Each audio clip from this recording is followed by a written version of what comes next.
team coverage here. We are still dealing with the aftermath of at least 2 tornadoes that hit Northeast Ohio today. There are a lot of roads still closed, a lot of traffic lights still out. If you are headed out the door, leave extra time. And we do have our team of reporters covering that cleanup effort and what's being done to get power restored.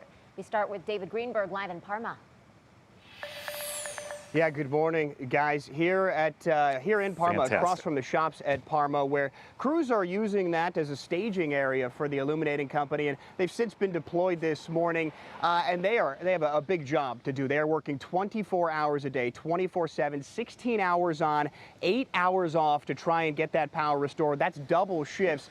A lot of work to do. They've actually called in crews from other states as well, Michigan and Indiana, just to try and help with the number of outages that we're seeing here in Northeast Ohio. And like we said, it is certainly a big job to do. Our Candace Hare has more on how the company is working to try and restore power as quickly as possible. Candace?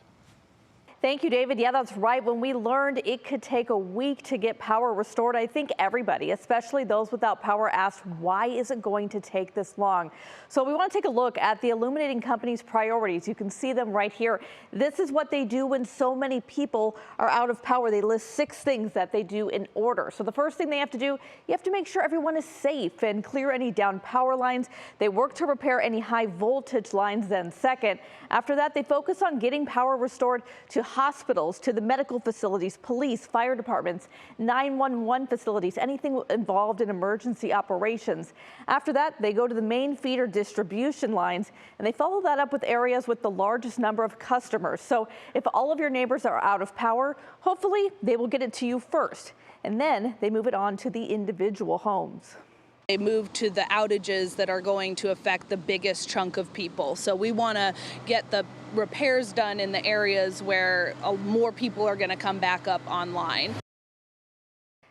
And Isabel, we're starting to see these numbers come down, so that's good news. They've restored power to about 60,000 people since this time yesterday. Yeah, we'd like to see that progress happening, right? But they still have a long way to go here, and we know the storm is going to be a costly one. We heard from so many people who told us that they had just done their grocery shopping for the week. They had a fully stocked fridge when the power went out, and of course now, unfortunately, that food is spoiled. But we do have some good news for you this morning here. So the Ohio Department of Jobs and Family Services says SNAP recipients who experience food spoilage may be eligible for replacement benefits. So you can apply for replacement SNAP equal to the amount of food the household lost.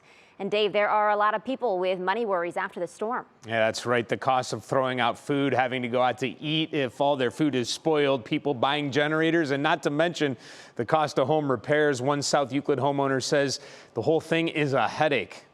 It's a big bill. So we're hoping everything gets covered and the insurance takes care of it. But at the moment, until I know for sure, it's just a big looming bill.